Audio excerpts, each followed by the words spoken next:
What's going on, guys? It's episode 8 of the Spinning Pinion podcast. I'm Ian Douglas. I'm Todd Ulery. And today we talk about the starter paradox when entry-level racing backfires. Let's get into it.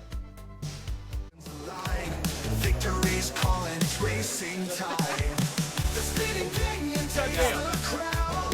Fast and furious, round and round. Oh, God.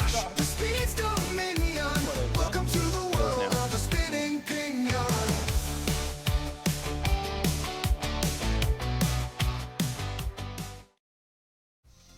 All right, guys, we're back. So, Todd, today we're talking about the starter paradox when entry-level racing backfires. And I know that getting more people into the hobby has been a massive topic that we have been talking about. So let's dive into this. What do we mean by when entry-level racing backfires? Like, what's the premise here? I think it's just like how do typical race programs set up like a beginner program? What kinds of cars are people like first attracted to when they get into slot cars? And how is that actually not setting them up well to make that leap into more serious slot car racing or higher levels of slot car racing? Yeah, gotcha. I think that's a good way to put it. And I know that, you know, we have two different pools to pick from, right? You have been watching the Kids Racing League recently at Electric Dreams.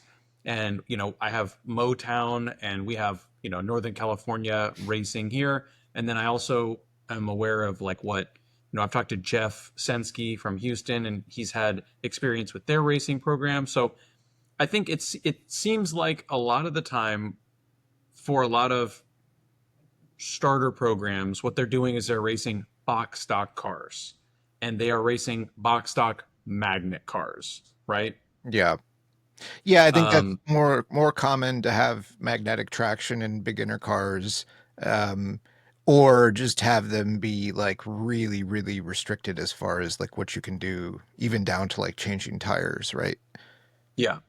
Yeah, and I think that logically it makes sense, right? We are the bar is super low to get in, but at the same time, there's some trade-offs there of having a magnet racing program. Yeah, I think the big thing is, you know, you're getting people going fast, having fun quickly with a magnet, right? Like they're getting to see the speed, all that. But what they're not getting with a magnet car is actually understanding any of the tuning concepts because the magnet masks like all of that. And Yes. you're not actually learning how to drive a car. You're learning how to drive a magnet car, which once you get into anything more serious, you know, the most magnetic traction you'll have is from the motor, which compared to a traction magnet is like, you know, 10%. yeah, not even, Yeah. It's a whole other world. So, yeah, I think that's the biggest thing. You know, the other thing too is, you know, you look at a lot of the way programs are structured, and this is not unique to just like Electric Dreams. You know, you even get this with programs like Far Out that tend to be viewed as really beginner friendly because of the stock nature of the cars. But you have so many classes of cars, and you know, I know Far Out does loaners, and I think that for sure eases some of that burden, but yes, people could go there and get cars, but is anyone really learning to set up the cars when they're constantly trying to adapt to a new car? They're buying a new car, figuring out how to set that up, buying a new car, figuring out how to set that up. And we've talked about this a lot when we get into like that whole concepts, not cars thing, right? Is you end up trying to treat each car as its own kind of silo of like, how do I set up this brand and type of car? And then how do I set up this brand and type of car? And they end up getting viewed as like all these kind of independent things a little bit.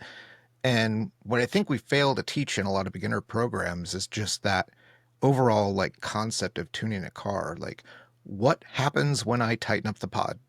What happens when I loosen the pod? You know, like what happens with different front end setups and getting different rake on the car, you know, the basics of tuning a slot car. And I don't think that we really get into that enough because it's really hard when you're constantly adapting to a different kind of car. Um, so I don't know. You've viewed a lot of different like club type racing too up there, and I know that everyone kind of runs, mostly the same rules up there, but you've got a few that kind of run their own thing. So what are your thoughts? Yeah, I mean, I think two things. One, I will talk about that, but the other, to just piggyback off what you were saying, man, that cup is like the size of your entire head. Yeah, got a good big To cup. piggyback, that must be why you're so fast. To piggyback off the first point, it was that I think when you have magnet racing as well, and you have like so many classes, like let's just say you have 12 classes and you race a different class every month, or even worse, you have like three classes that you race every month or every other week, and then it changes every week or every other Yeah. week. Maybe you have like 16 classes, right? The burden on someone to get into that is just astronomical, not just because of the financial burden of just like buying all those cars and learning all those cars, While you're but trying to buy a then bunch of tools and stuff too, right? yes, but what if you're new and you don't know which cars to buy? Yep. So like when I got into racing, I really like the look of the NSR Mercedes. And like, oh well, I could never get it to work. So, You might be the I only one. That's actually a really good car. I mean, I was new. I had no idea what I was doing. Right. And so then I would buy the McLaren, and then I bought, a couple other cars, and it was like I just kept kind of trying to buy cars because I thought, well, the car is just bad. Like I didn't Yeah, have any idea. you're getting that silver bullet mentality pretty quickly. Oh, totally. It's Magic like car. you just, yep. And because you have no idea what's going on. And so that's a huge burden, I think, is just forcing people to have to buy so many cars without even knowing what the right car is. Um, in terms of entry level stuff here, there's really nothing. I mean, it's like if you want to start racing here in Northern California, you just have to either show up and get loaners, which is really loaners work at like a private residence or club atmosphere. But when you go to a commercial track, people aren't.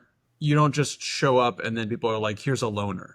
You know what I mean? I It's mean, not really a thing that they will happens. at Electric Dreams, but most people have more than one car, and I've definitely loaned cars to people. What I think that gets into though is, um, I'm gonna do a brief story time. When I first started, and my first day at Electric Dreams, yeah, get your cup.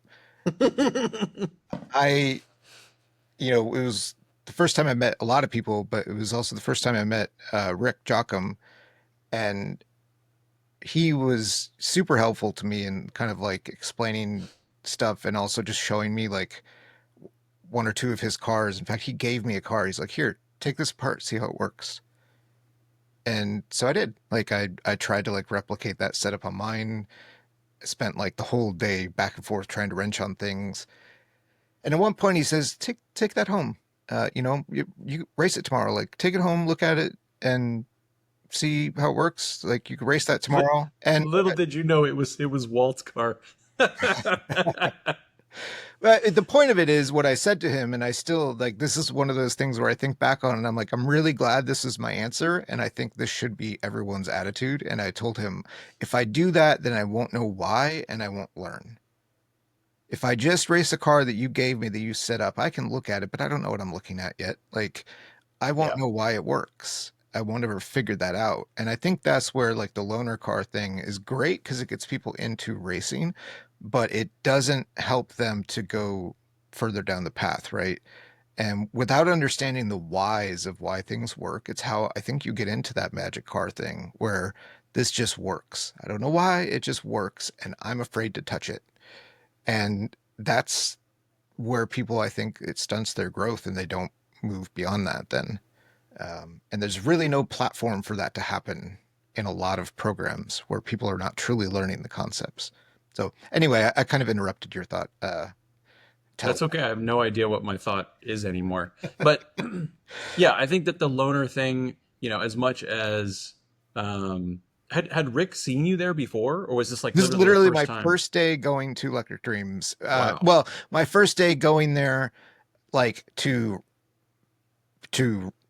Participate? practice for a race, because I had been there obviously like on the Father's Day thing. That's kind of what like drew me in. But yeah, it was like the day Got it. before that Can-Am race, which is my first race.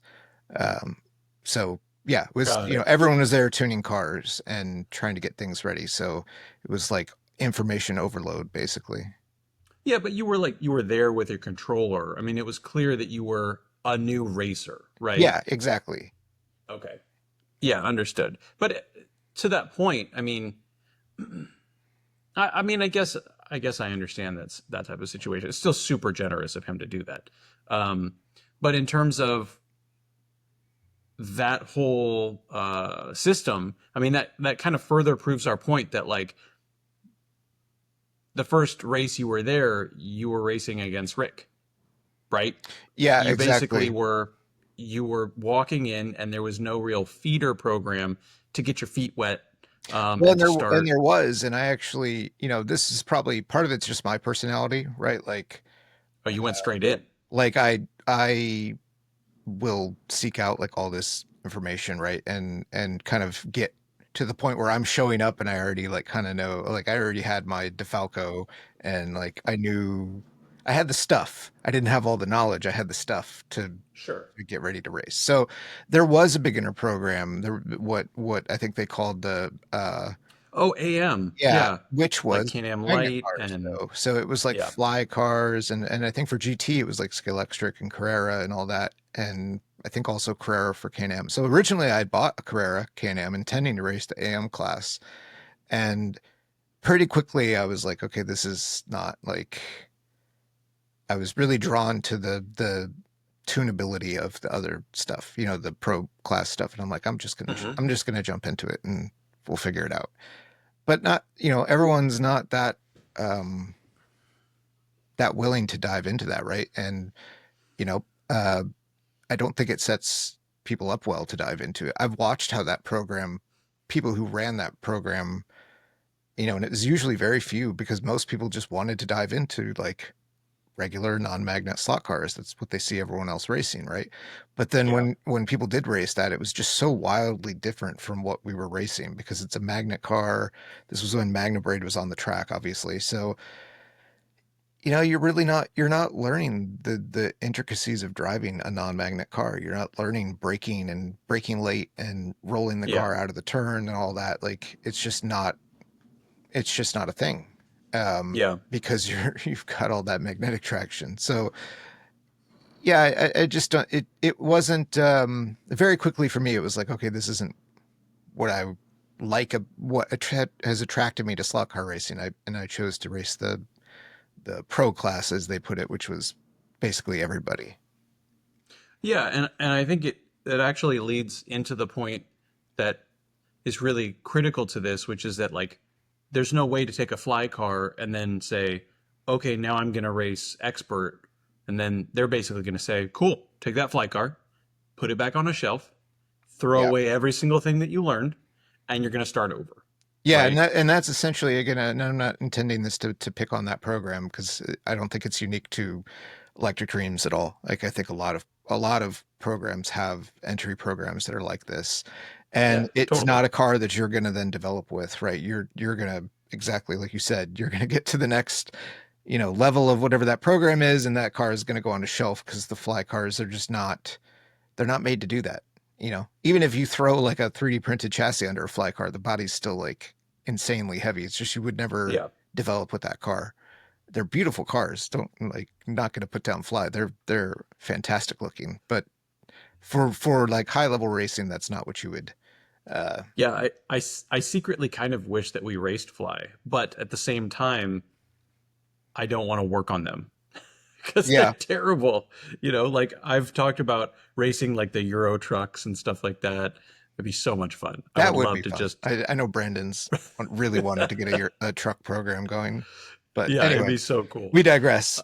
Uh, Yeah, I This whole think podcast is about digression.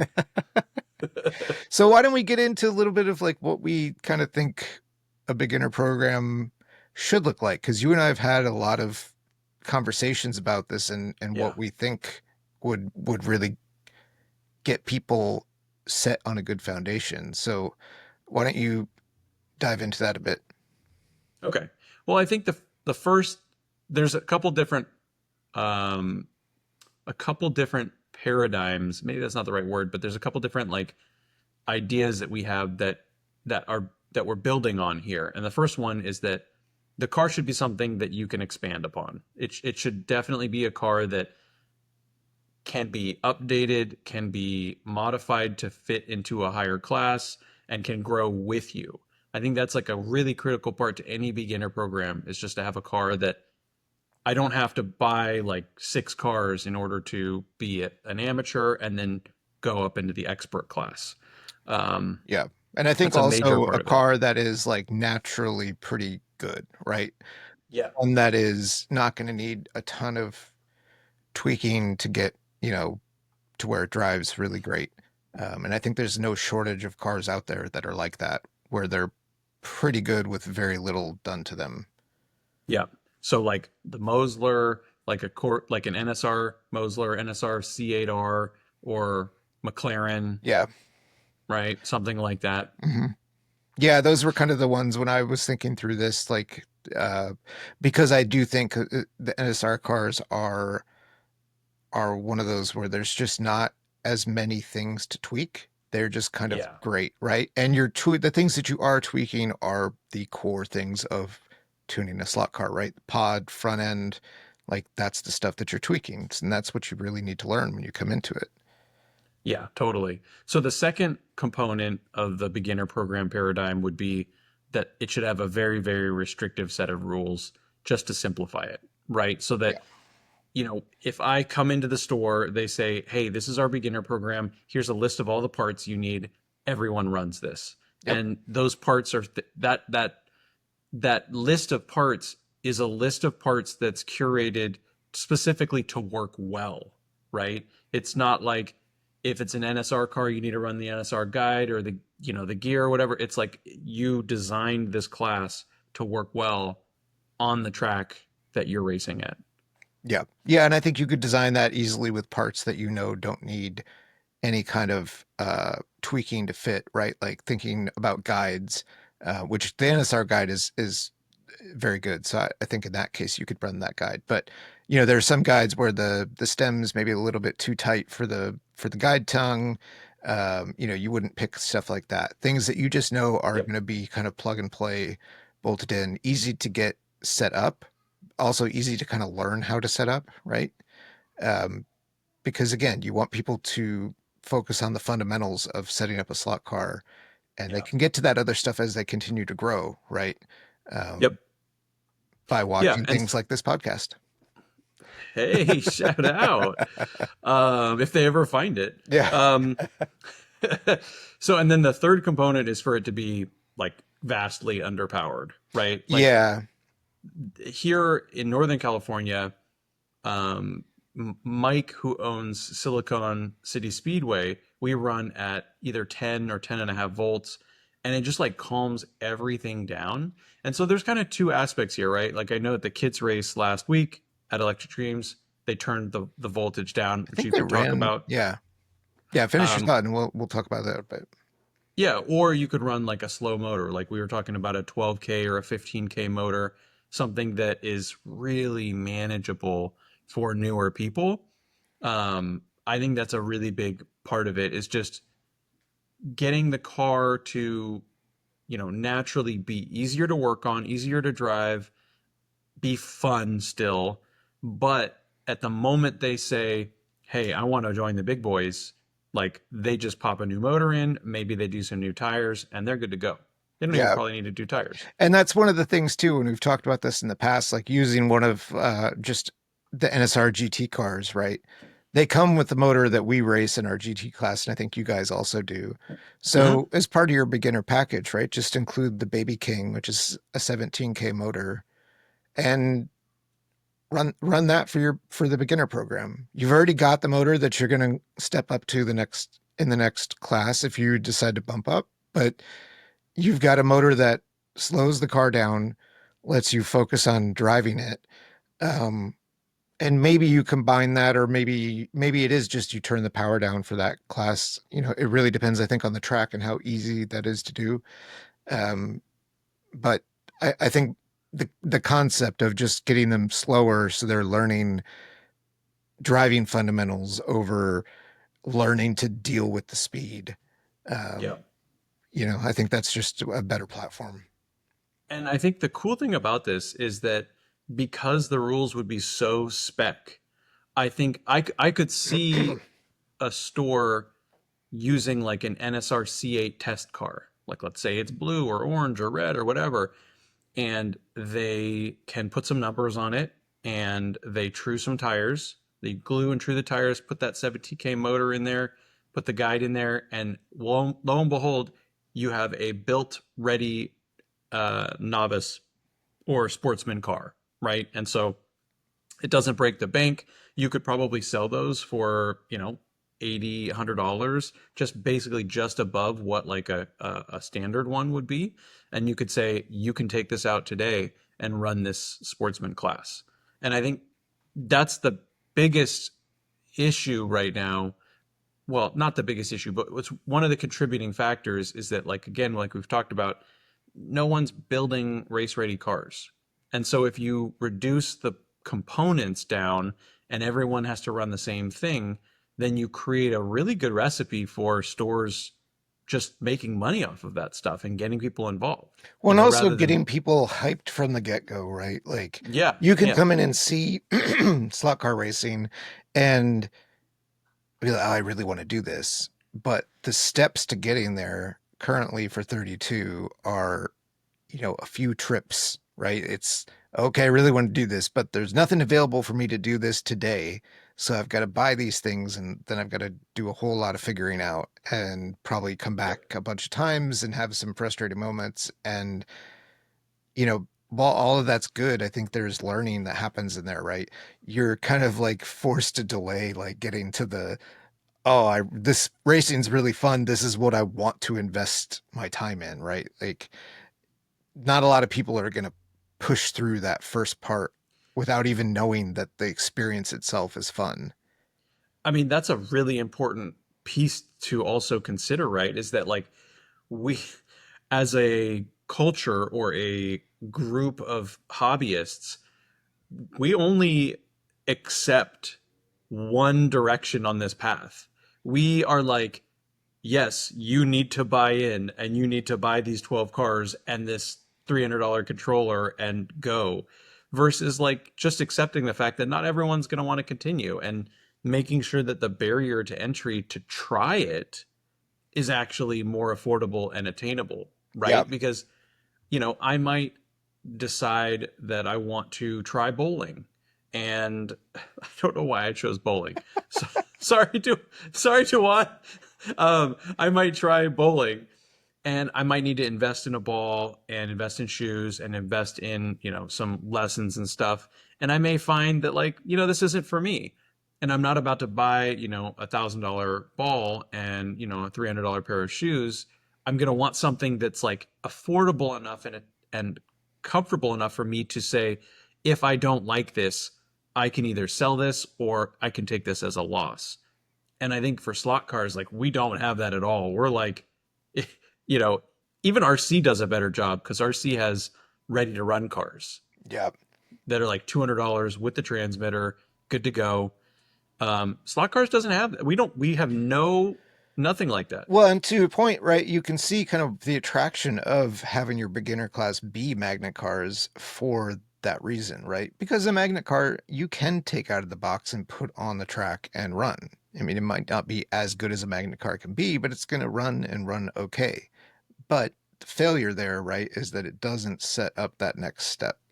Yeah. And I The don't think, path. yeah, that's where I see, having now watched a lot of people come in and get into the program at Electric Dreams, or at least express interest in it. I feel like that's where that kind of gets lost, is that overflow of information that happens when you're trying to figure it out, and you're trying to figure out different classes every month, and it's a lot. It's a lot to Dude, take so much. in, and the to the extent that we can distill that down to the core concepts, limit things, like you mentioned controllers, right? Like limit things like, you know, having to go buy like, oh, do I need to buy an Apex, or should I buy, Cobra, or should I buy whatever controller? Like, just make it a simple controller that at least has like sensitivity and brake adjustment, but like, make maybe even make it like a spec controller for the beginner class, I you was know? going to say maybe you provide controllers for the beginners that all they have to do is bring their car. It again, not super scalable, but the barrier to entry again is lowered because I think that it's important. I know in RC, I just keep talking about RC because I'm an RC car racer now. I don't know if you knew, but I Yeah, retired from slot we cars, can tell from all and I the just RC things in the background. yeah, I'm just making transition very clear. But um, I totally lost my train of thought. Um, we were talking about the controller thing. Yeah. Um, the thing in I think both slot cars and RC is that like it's much better just to buy the high end thing. Buy it right, buy it once, be done. And so that's a big purchase. So if I could just buy $100 car and know that every time I come to my race, the controller will be provided if needed, then I don't need to spend that money before I really know, okay, I'm into this, right? Yeah, but I think also one of the things is like the controller that's provided in that instance probably does need to be something with some basic adjustments, and not just, Sure. a Professor Motor controller that has no adjustment at all. Because Yeah, sure. learning that, I think, is important, and it is good to kind of have maybe start with something like that that's not as cost prohibitive. You're going to actually learn what you want in a good controller versus just trying to go out and buy. It's what I tell people all the time, right? When they ask me if they should buy an Apex, I'm like, well, maybe, but you've got to be honest with yourself about what you're trying to get out of it and what you're really willing to learn, right? And that's, again, it's just more of that information overload that comes at you, more things that you need to figure out. And to the point that you can distill that down to, okay, learning basic controller tuning or adjustment. Modulation, yeah. Yeah, learning basic car setup and really focusing on that, you're setting people up to have a better foundation to get into higher levels of slot car racing where you're racing different classes and understanding like core concepts of the cars that they can take to those other classes. Why do you think that pathway of getting better and learning more and getting better, why do you think that's important to the growth of slot cars? I mean, ultimately, people don't like to be bad. No one wants to be bad at things, right? And I think people fall into a bit of the pitfall of, again, the programs being set up with so many classes, but it's also just, it's fun to buy new cars. Like at the end of the day, we're like, Oh, yeah. the attraction to this hobby is racing, and especially 32 is like the modeling aspect of it, right? Like the cars look cool, and you like, it's fun to go out and buy a new car. Uh, but I think you end up with, again, like so much disparate information that's not really kind of focused. And ultimately, then I think people get kind of frustrated, right? Because Hmm. they're looking at all of these different things. If I were to sit down and just full on like talk to someone about like a race setup and all the different thoughts that go into it, right? Like they and I've done it. Like I'm terrible about that. Sometimes I will go You and do it like to me all way, the time. I want to and you just go get that like bury my head in the sand. you get that like 1,000-yard stare of just like, I've made a mistake. I think not everyone's not everyone wants to take it that far, but also like Yeah.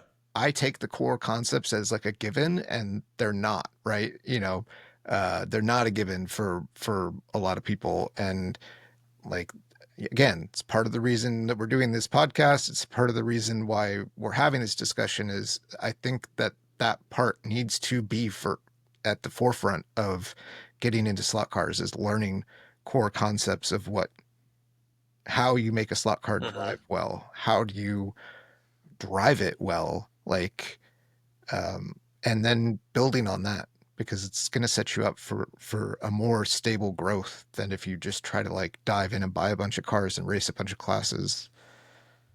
Yeah, but I mean, I think, correct me if I'm wrong, but I don't think you really answered the question, which is like the root of that is like, why is getting better and learning, like, why is that so important? Like, I feel, I mean, to your point, you said people don't like being not good at something, but I think that I think that part of slot cars is just like any hobby or sport where there's like linear progression. And if Yeah. you're not seeing linear progression, then it becomes super boring and stale. And I think for me, that's how I feel about it. So, if I'm just doing the same thing over and over and over again, even I could even say like for me at our level, like doing the same thing over and over again becomes a bit monotonous. I think Yeah.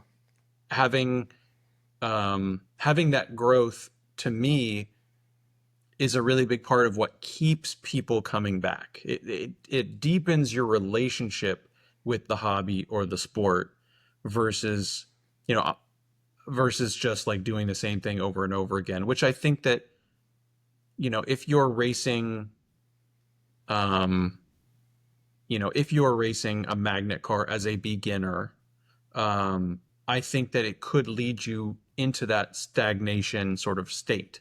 Um, I think the challenge, there has to kind of consistently be a level of challenge that you can just like, you're just looking at, and then you can kind of like peak up, and then you get there, and then there's another challenge, you peak up. Yeah. Yeah. And I think if you're coming from a magnet car program, like, right, like you're going to get to that point of making the transition, and then it's going to be like a big regression from most people's standpoint, feeling like they've regressed in terms of trying to learn that because it's Oh like yeah. diving into a whole new world, right? And so you've put up another barrier in there, and all of those points where I think you have a barrier or something gets, you know, really people get kind of thrown for a loop, and they have to relearn a whole new paradigm. Basically, those are the Yeah. points where people leave a hobby Yeah. because you have to again make that decision: do I want to push past this and learn?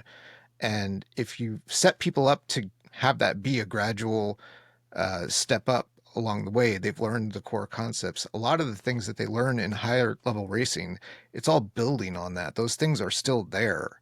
All of those things are still core to what we're doing to set up cars, right? It's just that there's some extra stuff then that plays on top of that. You get into like car selection, controller selection, tires, all of that. Like those are the things that we can wait on, right? Yeah. Like, No, and I think that like I'm kind of thinking this through while we're talking about it, but that's if we look at slot cars as a game, then the game, like, let's just say a video game because, we're millennials and that's what we do. I don't play video games, but just thinking about video games, you think of the levels, right? And the levels take one step. I think that like if you were to start out with a magnet car and then go into a competitive non-magnet racing, it would be like you start off on level 1, you beat level 1, and then you go to level 10. yeah. It's just like boom, boom. And then you're like, I don't have the tools to succeed at this level. So now there's no stepping. Whereas in a proper gamified sort of system, there's a step each time, and it's this clear Well, like and path not only forward. is there no step, there's actually a step back, right? Like it implies a step back into being kind of once again like really behind on things. And it's kind of, I know we talked about the kids race. This is kind of a good segue into talking about Yeah, that let's talk because, about that. you know, they've historically run magnet cars when the track had Magna Braid, and I think they were going to continue running that. And there was an issue with one of the lanes on the plastic track, so they ran on the wood track, which no longer has Magna Braid. And honestly, my first thought coming into it, because I have my nephews with me and my son, and they haven't really like practiced like that. And I'm thinking like, oh man, this is It's going to gonna be be really brutal. bad. This is going to be brutal. Yeah. And, you know, I couldn't have been more happy to be wrong and see how the driving progression happened. And yeah, they turned the voltage down on the track to, I think, like 9.5 volts. And I'm watching like my nephew literally learn to drive with the throttle. And these are the Trans Am cars, right? So it's like all these Barracudas going around. They're just drifting around these turns. And they're A doing, sea of they're drifting doing barracudas. exactly right. Like they're driving it with the throttle and straightening the car out. And then I watched a whole group of kids learn how to drive a slot car the right, with a non-magnet car. And it was just this like, this is exactly what we thought, what we've always thought it should be. This is exactly what you need to teach. And they're all set up to do that better Yeah. now than they would have been had they run magnet cars.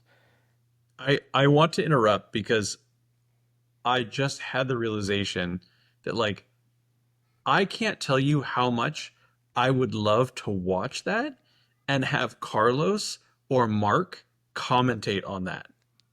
Yeah, it That would would be. be incredible. I mean, the Absolutely racing incredible. itself was really great to watch, and I've been to several of these over the last few years. And it's always I'm interested. Obviously, it's my son that's racing, and it's my nephews when they're down here racing, so I'm interested from that aspect. But when it's magnet Yeah. cars, it's kind of like whoever got the groove of driving that car is just they're gone.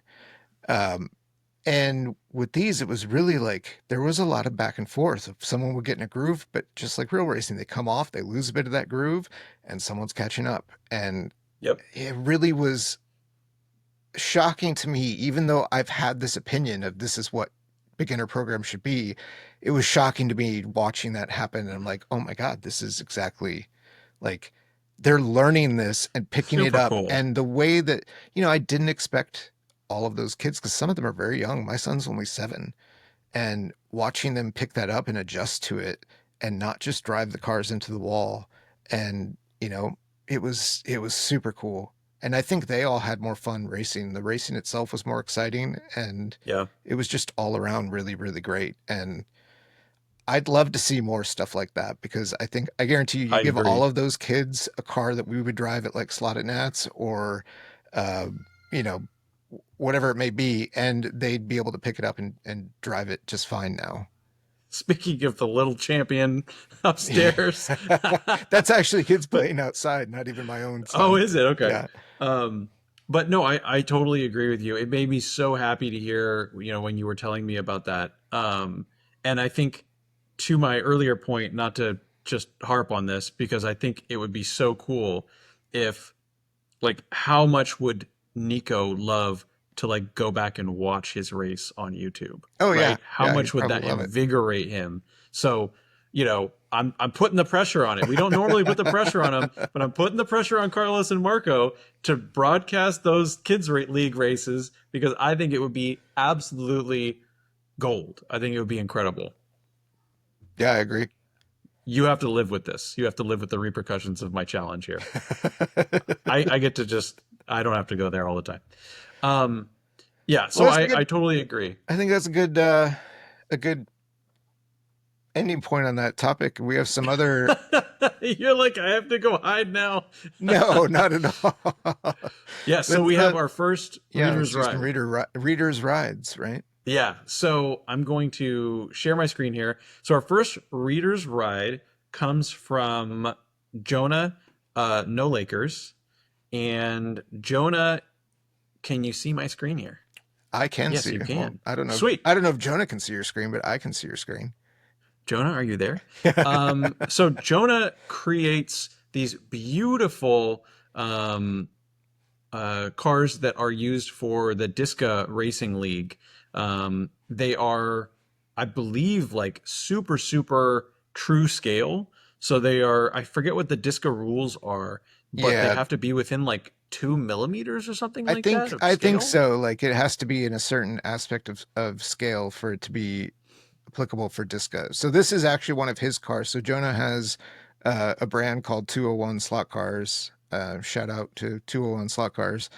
I actually have one of these kits that I'm very psyched to put together and try. And it's all 3D printed, right? So 3D printed Yeah. body, Yeah, the body too. Yeah. chassis, and pod, all of that. Even I think they even have a guide in there. And they're really well thought out designs. We've had some correspondence with Jonah on like tuning and stuff like that, and it was really funny to see all the concepts that we both kind of independently came to Yeah. that were almost identical. So yeah, it was really cool, and they come out looking really really great. So I'm glad They you sent do. these in. These are really cool cars. Gives me a Yep. really high bar of doing mine because I don't I know if can't mine wait will to look see that yours. good. It's going to be awesome. So would this be legal for Electric Dreams GT racing? I would have to ask Marco. I would tend to think he would allow it because it's not some like it's a car that everyone can go out and buy. Yeah. It's a That kit. generally Yeah. seems to be the bar. So I think it would work out, but I'd have to ask because I don't think they're specifically listed in there. Yep, they're very cool. So it has like an integrated rear axle tube here. He's got these really cool little features here where you can add a damper to get side suspension. Mhm. Super, super cool. Yeah, so it uses a lot of the different theories that we have.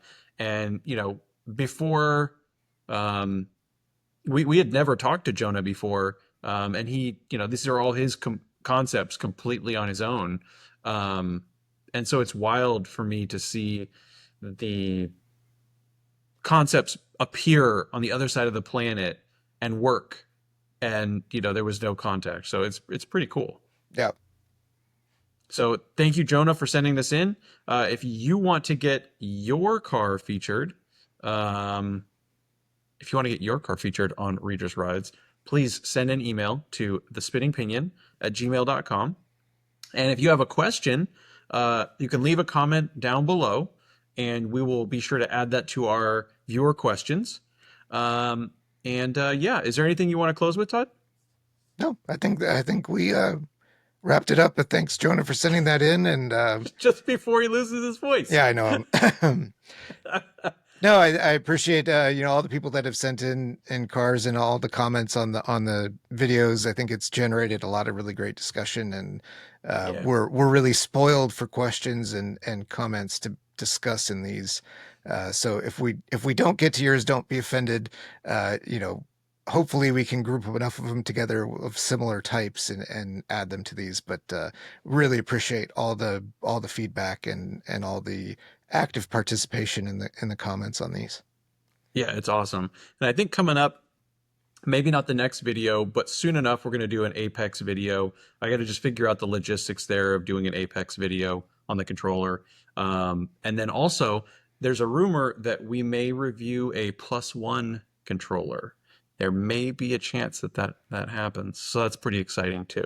Yeah, and also kind of let us know, we've had different ideas of different things we can cover in episodes. I know we talked about, just watching a race and commenting, through a race of like what the racecraft or strategy is at given points. And if people would find that interesting, let us know in the comments. We're really still trying to figure out what all we want to delve into in this. So one could say we're trying to find our groove.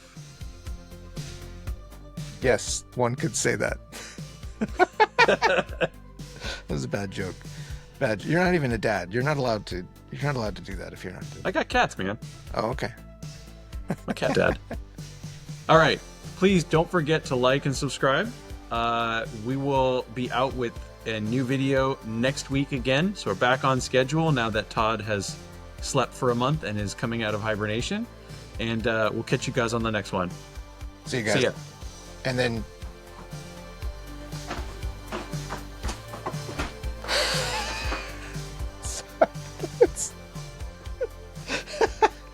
I just had like this roll of foam at the top of my stairs, and it must have just unrolled in a certain way and then like fell down all the way down the staircase slowly.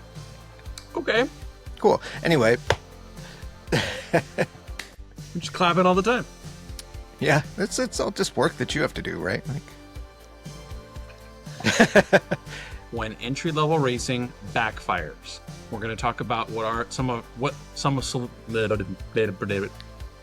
terrible. Okay. What's going on, guys? This is Pretzel Man Ian. Got my pretzels right here. Yeah. I'm just kidding. Yeah, and I think the big thing, right, is like, oh, bless you. Oh, okay. Please start over.